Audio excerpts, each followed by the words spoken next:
Okay. James, Stephanie are in surgery. Okay, good morning. Let me put a note about that. I think Redmond wants to say hi. Hey, what's up? It's better today. Record. I'm gonna share my screen here. Okay. These are just some sample questions that maybe you can see them, and I want to just read you the first one. And it says, which of the following mouth rinsing agents has the best antibacterial properties? And your first, there's zinc ascorbate, sodium hypochlorite, hydrogen peroxide, or chlorhexidine gluconate. Which do you guys think is the correct answer?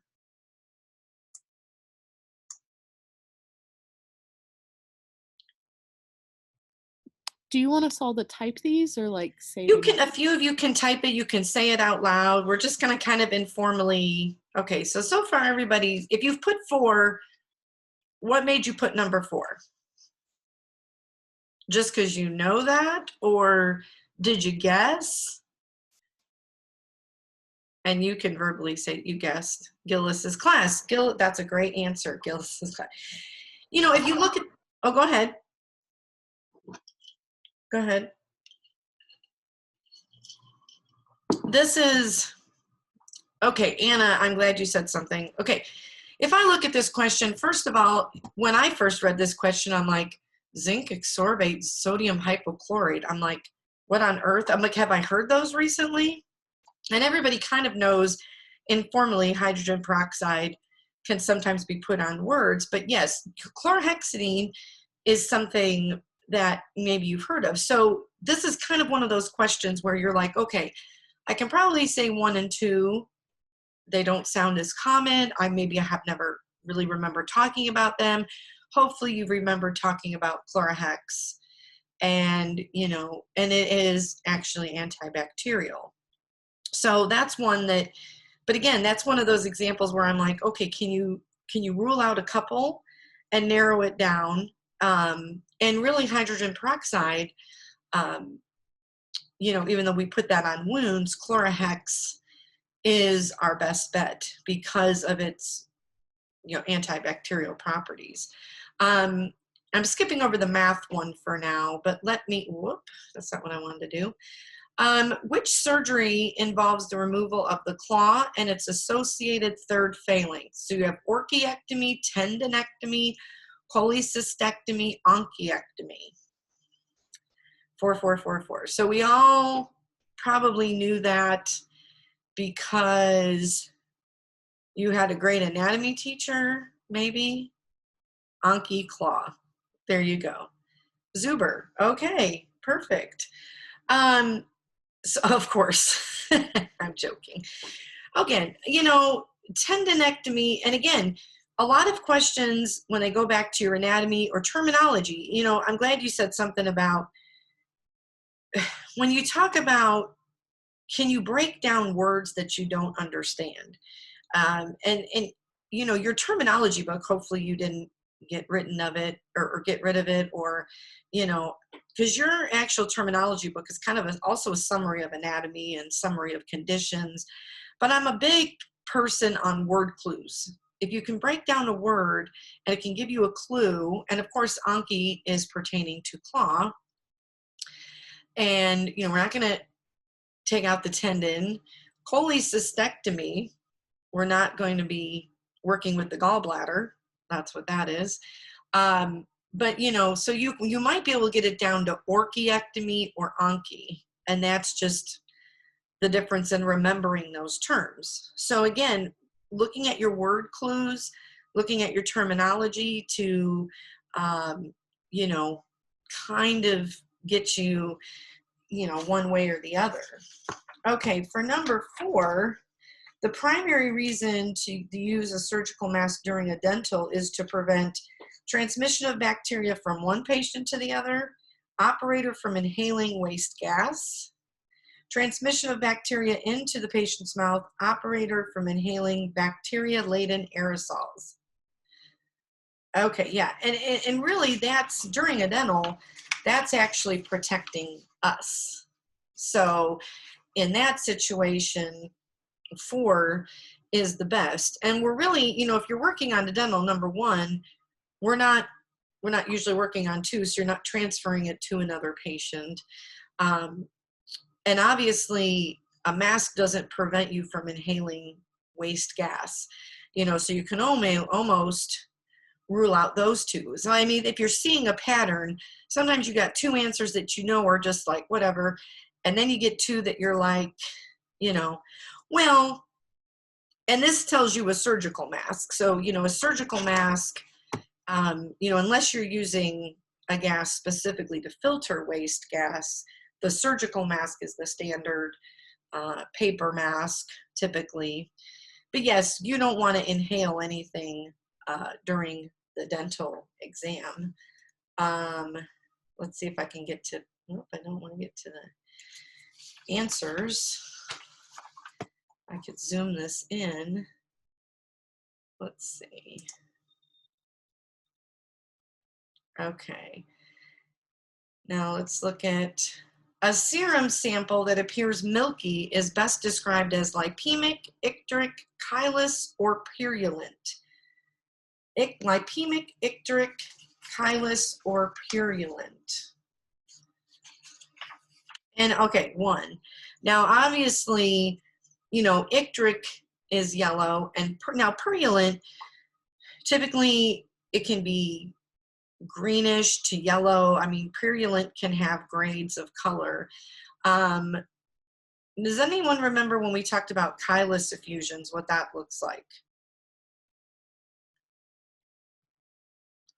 So CHYLE, or chylous effusion, it can look, you know, chylous we get from like a thoracic sample, or if we take fluid off a chest, and if there's something called a chylous effusion in the thoracic duct, sometimes it could rupture and have chylous in the thorax. But if we're talking about a serum sample, then this is you know, this is coming from a blood sample that's clotted.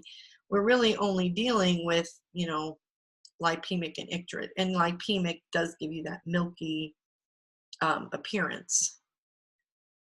Antibodies belong to a class of carbohydrates, enzymes, hormones, or proteins.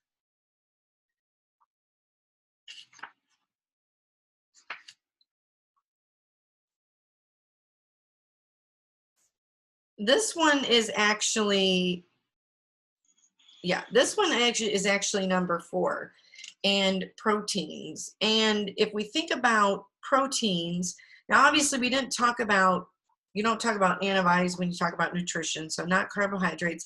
Now, if you think about antibodies and an enzyme, and when you break it down, that in your head an enzyme could make sense. A lot of these are coded by specific proteins, or recognizing a protein on an antigen. Now, so remember, an antibody fights an antigen, and a lot of times, you know, the coding of the protein, and you talk about like the, you know, and this one I have to admit, when I was looking at it, I was like, well, you know, this is a lot of review for me as well. But, you know, I could see where you could get to 2 and 4.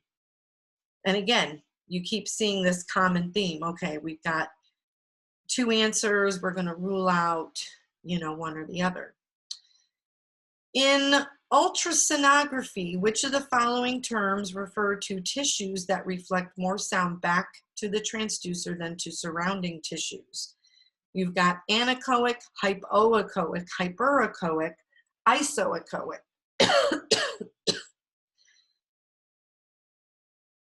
Yes, that one was number 3, because if we're reflecting, you know, in an ultrasound, they're omitting sound waves into the animal, and then the densities of tissues are going to reflect sound waves back.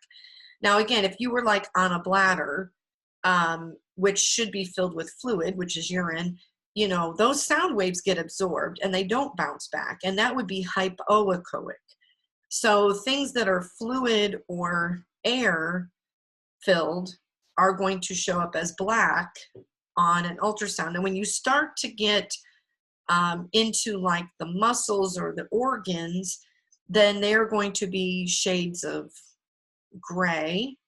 And you know, that's when we talk about the shades in an ultrasound, there's different echogenicities. So obviously bone, if you put an ultrasound over a bone, because it's hardened, it's going to bounce those sound waves back and it's going to show up much brighter. And then again, the different densities of different tissues will be like shades of gray, and then obviously air and fluid would be black. So hyperechoic versus hypo. And then anechoic, you know, we don't really talk about things that are necessarily anechoic. And isoechoic is, you know, iso is like the self or kind of like our bar. So you're either going to be, you know, hypo or hyper typically. So that's another one. You probably, you know, maybe if you were taking this, you'd have a 50-50 shot, you know. Well, gas like in the intestine would be more hypoechoic, because what you're comparing it to the surrounding tissues. Because it's gas, you know, air, gas, fluid are going to tend to be in your very dark range. And then you're like, you know, and I remember in our cardiac or cardiovascular lecture, there was a picture of the heart. I was talking about an echocardiogram. And when you go over the different parts of the heart, the chambers are black. And then you've got some gray, whitish gray to the muscle. And then the pericardium is actually brighter because the pericardium is more dense than the muscle. And then the chambers, because it's blood, is darker. So you can see if you're shining it over that organ specifically, you know, you can identify the parts based on those densities. So, and there is something, just because I'm talking about this, and if there are ultrasound questions, what's interesting is when you see enough ultrasounds, like say you do an ultrasound of the liver or the spleen, sometimes they're looking at what's called echo texture. Okay, the spleen, the tissue should be uniform. It should be the same texture. So if it's going to be uniformly gray, but what if we look at a spleen or a liver, and then you see these pockets, these circles that are like darker?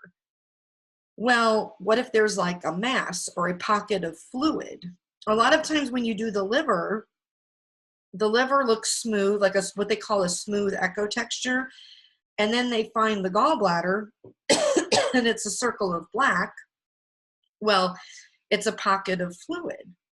And so, you know, the doctor doing the ultrasound is going to compare the texture, you know, of these organs. And, you know, obviously when you go over the gallbladder, you expect that, you know, but say the dog had a stone in its bladder. Now it's urinary bladder. You might be looking at this black and then you see this really bright circle because something is very dense, bouncing some of those waves back. So things that we talk about is echogenicities and the colors of an ultrasound. And then we talk about textures of certain, you know, organs and tissues, and it being uniform. And that's something that they will look at as well. Oh, I love number 8. Look at this question. A 15.4 pound, 7 kg patient under isoflurane anesthesia exhibits a heart rate below 60. So right now we got a 15-pound dog with a 60-pound heart rate, or a 60-pound heart rate, 60 beat heart rate, prolonged CRT, center eyes, pupil dilation, muscle flaccidity. The most appropriate manage for this patient is to increase ISO, increase fluids, reduce ISO, decrease fluids, reduce ISO, increase fluids, increase ISO, decrease fluids. And you all put number 3. And that would be the correct answer. Now, this is the perfect kind of question. As soon as you see 15.4 pounds, 7 kg, you're maybe assuming math. That part of this question doesn't pertain as much to the answer. Now, to some degree, because what have I told you about the smaller patients and heart rates? If you got a smaller patient, do you like a 60 heart rate?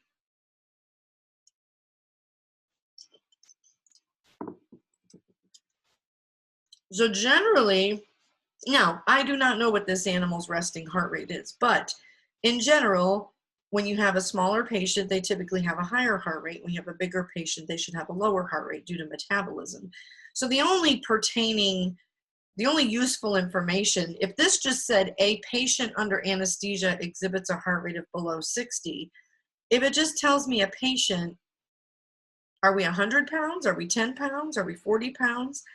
So that the weight in this question does give you a little bit of clue to that heart rate. It should have helped you think, well, you know, because if I had a Great Dane with a heart rate of around 60, I'm probably a happy camper.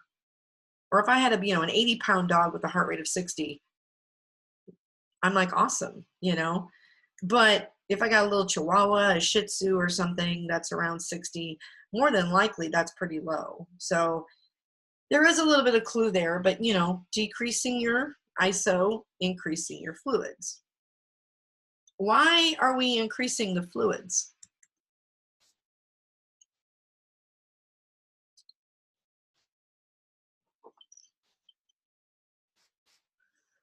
Well, you're turning your patient down will dilute your gas. So by turning down the ISO, it dilutes your gas, increase your blood pressure. Now, in this question, it doesn't say about blood pressure, but we can, if you look at a heart rate below 60, prolonged CRT. The prolonged CRT is probably your clue there, because your CRT is an indicator of what? Besides blood pressure, what does blood pressure achieve? What is the goal of blood pressure? Oxygenation, perfusion. Amen. Amen. Your heart beats to your blood vessels. Your blood vessels carry oxygenated blood to the tissues. And in order to achieve adequate perfusion, you need adequate blood pressure. When you have a prolonged CRT, which is typically greater than 2 seconds, it could be an indicator that we have decreased perfusion. It's getting there too slow. So again, increasing the fluids, help maintain fluid balance, help increase blood pressure, decrease your gas to hopefully get your heart rate up and get that pumping better, not as depressed. And again, I told you the centering of the eyes and the muscle flaccidity, you know, maybe you guys, hopefully you've been doing anesthesia now in these patients and you can feel their general muscle tone when they're just, you know, when you first anesthetize a patient, even if they're pre-medded, they generally have a little bit of tone. And as they get deeper, you can just feel them. They just feel more. And flaccidity is flaccid or limp, you know. So if they get that limp feeling, you know, as they start to wake up, they get some more of that tone. So this is all just pointing you that your patient's too deep. The analgesic, this is number 10, and analgesic effects of an NSAID occur mainly because of their ability to block the transmission of pain impulses by sensory nerves, inhibit production of prostaglandins, inhibit production of arachidonic acid, block the sodium channels in neurons.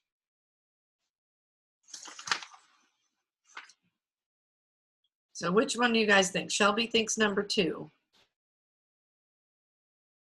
The analgesic effects of NSAIDs occur because of their ability to do what? Okay, so I have a few 2s. I'm not getting as many fast answers on this. Okay, first of all, pain management is a decent sized domain on the vtne.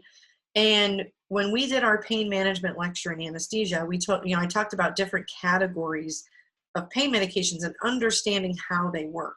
Well, in NSAID is a non-steroidal anti-inflammatory. So the fact that it says anti-inflammatory, okay, we're not blocking sodium channels and we're not blocking the transmission of pain impulses by sensory nerves, okay?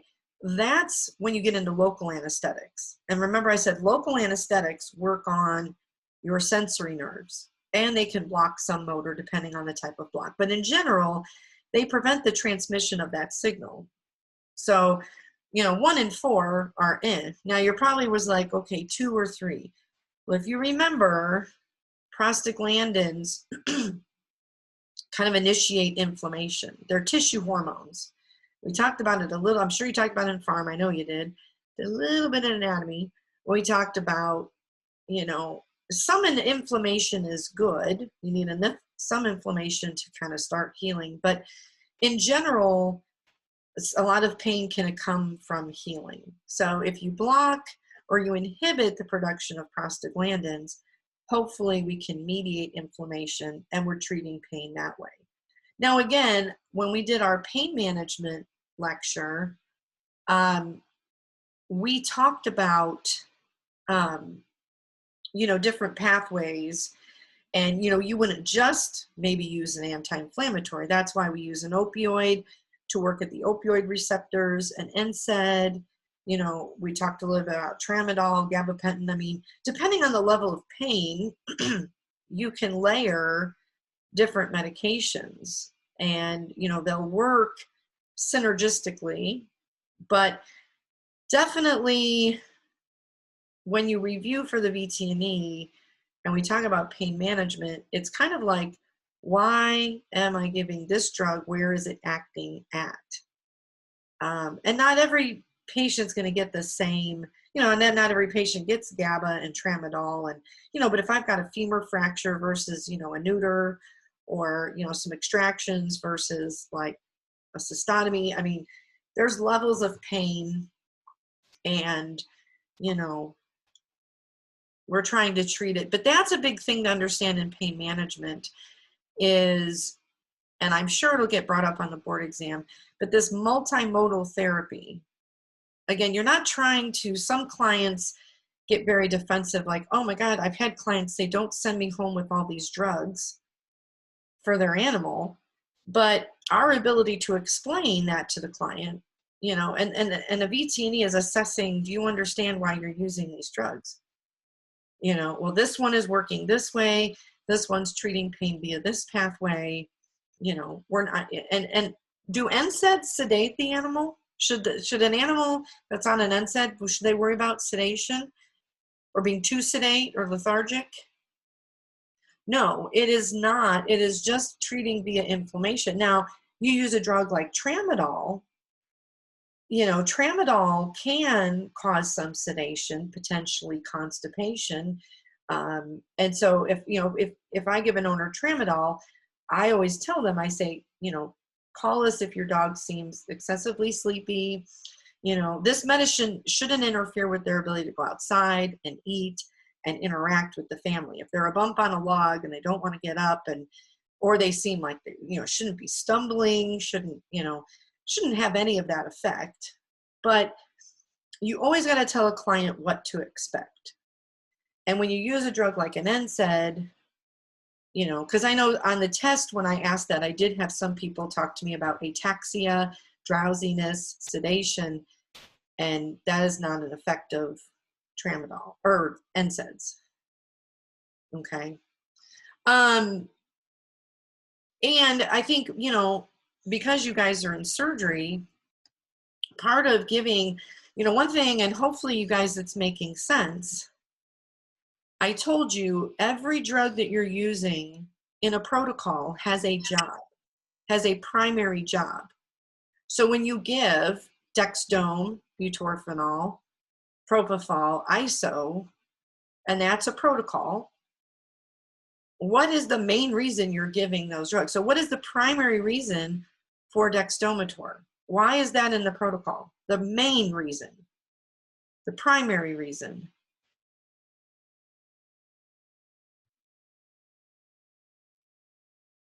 I should have 20 answers blowing up my screen right now.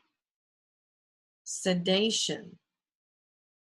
Now, when you guys were getting ready to go into surgery, and I told you in your protocol, you were going to have your drugs that you knew, I said you should have on your cheat sheet put at least a few bullet points about each drug and why you're giving it. Everybody should be able to say, Dexdomitor is a sedative. Now, remember, it has analgesic properties. That's kind of a nice little extra bonus, but the primary reason it's in that protocol is for its sedative properties. What about butorphanol? Why is that in the protocol? What's the benefit of butorphanol? Analgesia? It is your analgesic component. Okay, if you think of it like a recipe, in your building, it's kind of like, this gives me flavor, this gives me heat, this gives me, my dexdomitor gives me sedation, my butorphanol is my analgesic. Now, when you use the two together, they enhance the effects of each. You know, butorphanol does have some sedative properties, but if you came to me and said, I got to sedate this dog for an x-ray, the first drug does not pop into my head is butorphanol. And if you tell me that I need to, you know, give an analgesic because this animal is hurting, I'm not like, oh, I'm going to reach for dexdomitor. So I said every drug in a protocol has a primary job. And when you use them together, they are synergistic. Now, what about propofol? Why are we giving propofol? What is its job in the protocol?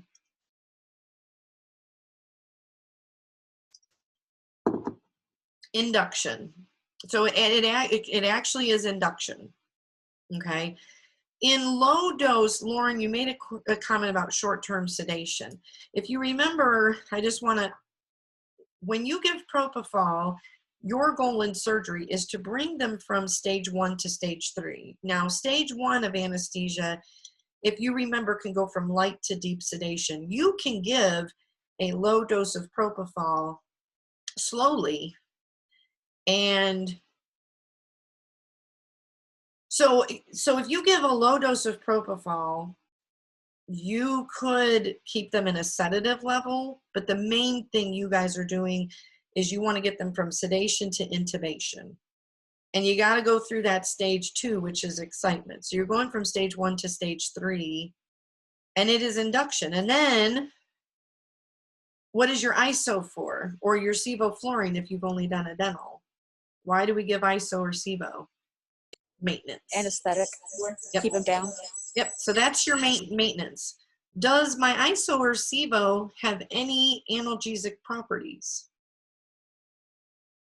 No. Nope. Nope. It's just going to prevent them from reacting. So hopefully that's why with your pre-med, you've got analgesia on board, and it hopefully will be enough analgesia. I mean, like I said, I've had animals that we've had to give another, you know, if I have an animal that I'm turning up and turning up and turning up, and I just can't keep them asleep, they're feeling something. I mean, unless you've run out of ISO or you have the tube in the wrong place, if you're intubated properly and you have enough gas in your vaporizer and your oxygen has not shut off, but you have a patient that's moving, they're feeling something, and you can turn them up and keep them asleep. But the problem is when you go to recover that patient, now you take away that ISO or sevo, and then they're going to, you know, you may have to dose them afterwards. So, you know, I always told you your goal is you kind of start around 2% when you induce them, and you evaluate in surgery, and you kind of see how they're doing. And you know, your goal is always to run them as low as you can without them moving. And, you know, sometimes it takes me a 10, 15, you know, sometimes I'm turning them down, and then all of a sudden the heart rate goes up and beat, and I go, oh, I got to turn them back up again.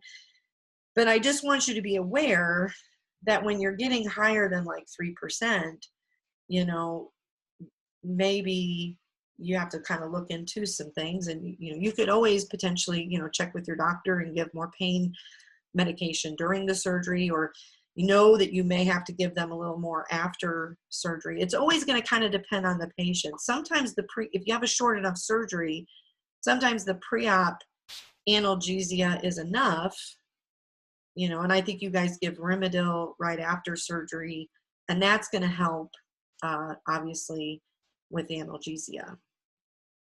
But I since we are, I mean, I know we're talking vtne, but since you guys have had kind of a week of surgery under your belt, this is some stuff to have, you know, everybody should be able to go into that surgery suite and know what each drug does and some of the common side effects of those drugs, you know. And again, no. And why are we ventilating them? Why do we ventilate them when they're anesthetized or give them a breath while they're under anesthesia? To prevent electrostasis, or however you pronounce it. Yes, great. Thank you. You're atelectasis. So you know that a patient under anesthesia is by nature going to hypoventilate. You're depressing the respiratory, exactly. All of the anesthetics you're using to some degree are respiratory depressant. I mean, they're asleep. They're not going to be breathing as much. Now, the degree of respiratory depression or the degree of hypoventilation is going to vary patient to patient. You know, some drugs, sometimes you give a dog drugs and they look at you like, that was nothing, haha. And then some dogs are like, you hit them with a brick and they're like super asleep and they're very deep. So the degree, but by nature, they're all going to be somewhat respiratory depressed.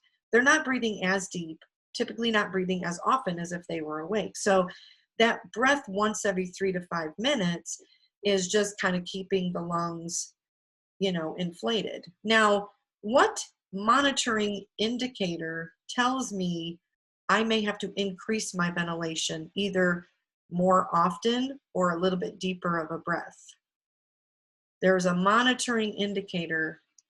Well, you got to keep an eye on SpO2 for your oxygenation, but CO2, yes.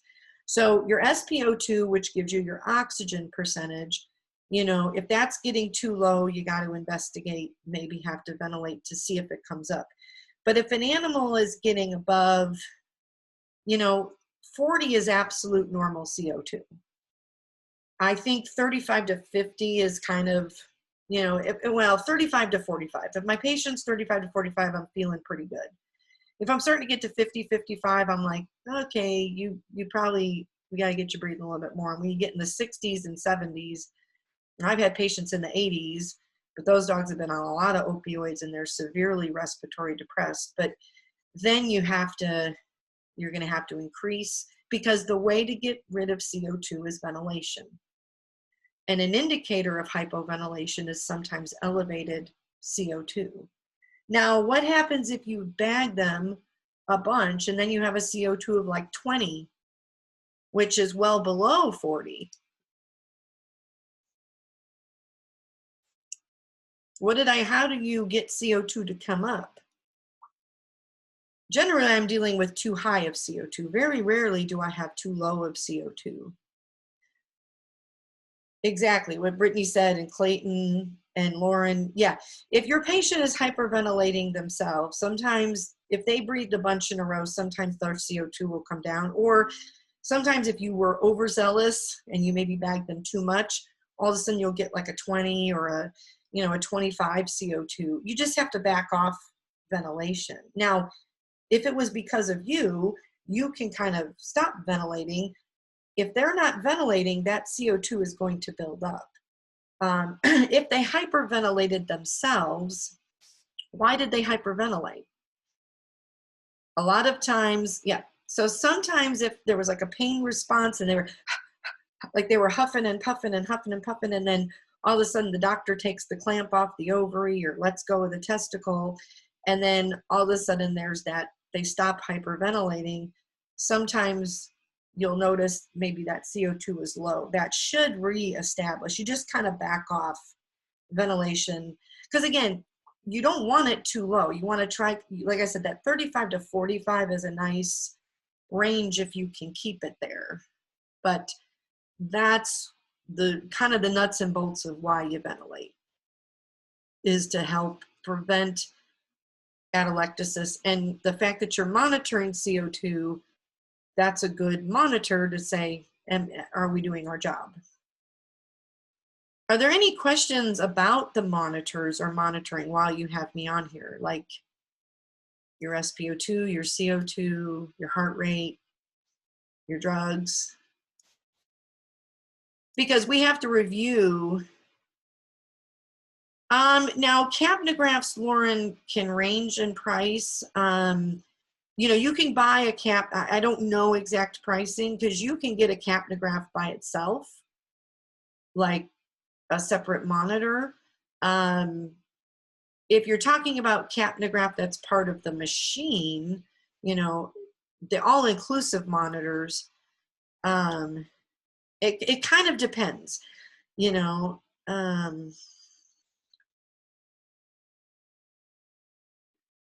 Okay.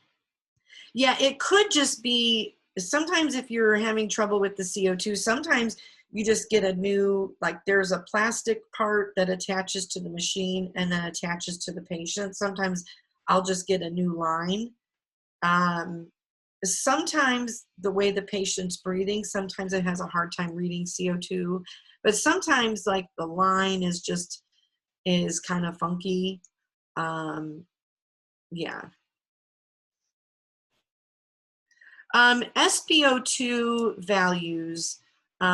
So normal is you want 95 to 100. That's normal SpO2, dog, cat, horse, pig, whatever. 95 to 100%.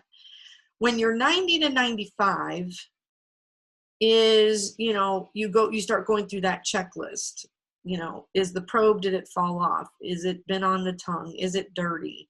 Do I need to move it? If it's a rectal probe, is it in feces? You know, if I get a value between 90 and 95 and I verify, then I need to start looking at, you know, is there something wrong with my tube? Is oxygen flowing? Is the machine hooked up properly? 85 to 90 is we got to figure something out right now. Like that's, because when it drops below 85%, if you guys remember, I kind of drew a slope. Your SpO2 can gradually come down and then it like falls off a cliff. And then they could rapidly what's called desaturate.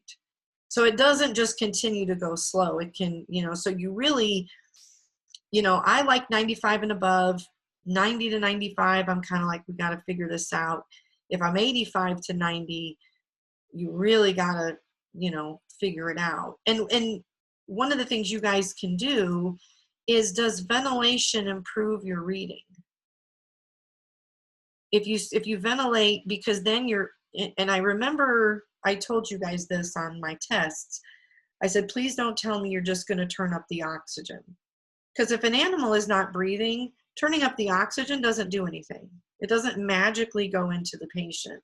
You need to turn up and ventilate. And by you ventilating and you're putting oxygen into the lungs, does that improve?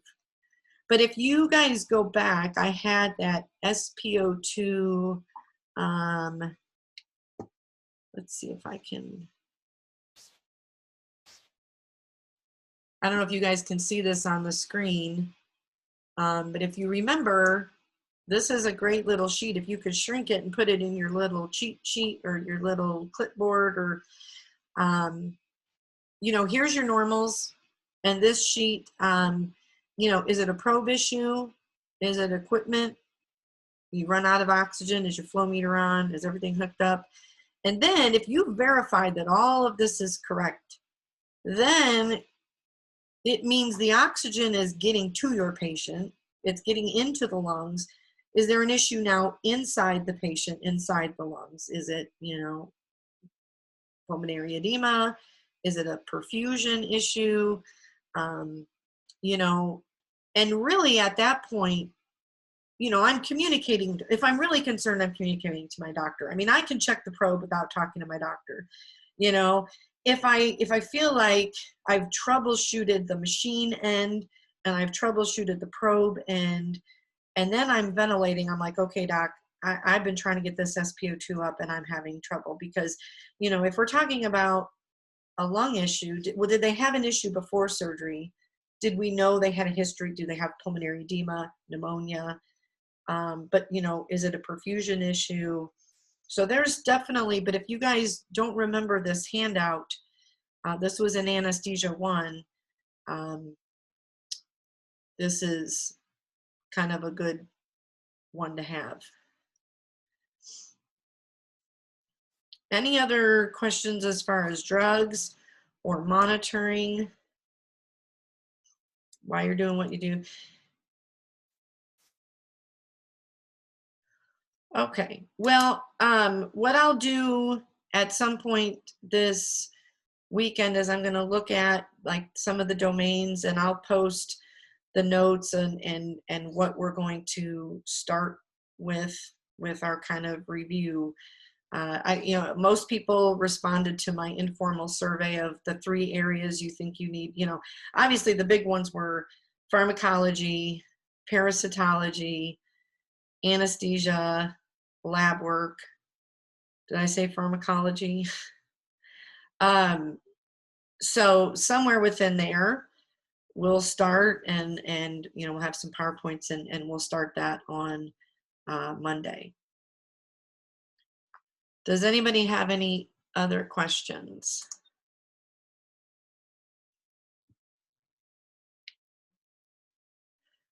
All right, well,